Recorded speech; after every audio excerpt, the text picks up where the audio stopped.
হঠাৎ করেই সাংবাদিক শহীদুল ইসলামের উপর অতর্কিত হামলার ঘটনায় তীব্র নিন্দার ঝড় উঠেছে সামাজিক যোগাযোগ মাধ্যমে। কে বা কারা এই হামলা চালিয়েছে, কেনই বা করা হলো এমন নির্মম অতর্কিত আক্রমণ? বিস্তারিত দেখুন ভয়াবহ ভিডিও চিত্রে। জানা গেছে, সংবাদ প্রকাশের জেরেই সাংবাদিক শহীদুল ইসলামের উপর চালানো হয়েছে এই হামলা।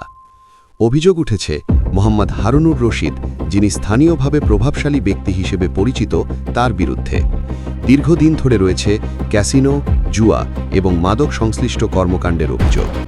এছাড়াও এলাকাবাসীর দাবি, অসংখ্য গরিব ও অসহায় মানুষের টাকা আত্মসাতের সঙ্গেও জড়িত তিনি।